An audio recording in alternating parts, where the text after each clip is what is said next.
শব্দের গতিকে পেছনে ফেলে ছুটে আসছে আগুনের তীর। আকাশে চোখ রেখেও দেখতে পাচ্ছে না ইসরায়েল।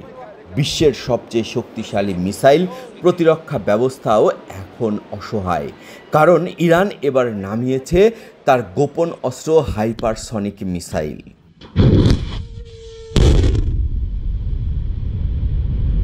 ইসরায়েলের গর্ব ৩ স্তরের আকাশ প্রতিরক্ষা, যা স্বল্প, মধ্য ও দীর্ঘ পাল্লার যে কোনো ক্ষেপণাস্ত্রকে আকাশেই ধ্বংস করতে সক্ষম।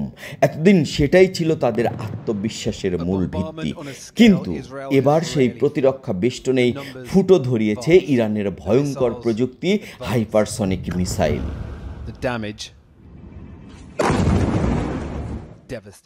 হাজার কিলোমিটার পথ অতিক্রম করে এই মিসাইলগুলো তছনছ করে দিয়েছে ইসরায়েলের সুরক্ষিত ঘাঁটি, কাঁপিয়ে দিয়েছে প্রতিরক্ষা সদর দপ্তর। শুরুতে সাধারণ মিসাইল দিয়ে হামলা চালালেও এখন ইরান ব্যবহার করছে সুপারসনিক ও হাইপারসনিক প্রযুক্তি, যার গতির কাছে রাডার ও থিয়েটার ডিফেন্স সিস্টেম কার্যত অকার্যকর। একটি হাইপারসনিক মিসাইল ঘন্টায় ৬,১৭৪ কিলোমিটার বা তারও বেশি গতিতে ছুটে যায়। শব্দের গতির চেয়ে কমপক্ষে ৫ গুণ বেশি। ১,০০০ কিলোমিটার দূরের লক্ষ্যবস্তুতে এটি পৌঁছে যেতে পারে মাত্র ৮ থেকে ১০ মিনিটেই।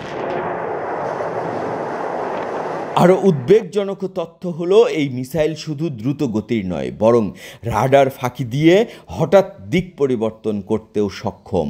আবার নিখুঁতভাবে আঘাত হানতে পারে নির্দিষ্ট টার্গেটে, এমনকি পারমাণবিক ওয়ারহেড বহনেও সক্ষম এই মারণাস্ত্র। হাইপারসনিক প্রযুক্তির সামনে পুরনো প্রতিরক্ষা ব্যবস্থা এখন নিছকে এক ডাল ভাঙা ঢাল।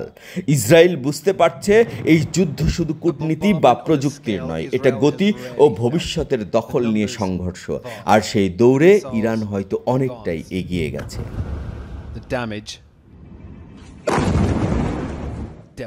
নিউজ ডেস্ক, ভোরের পাতা।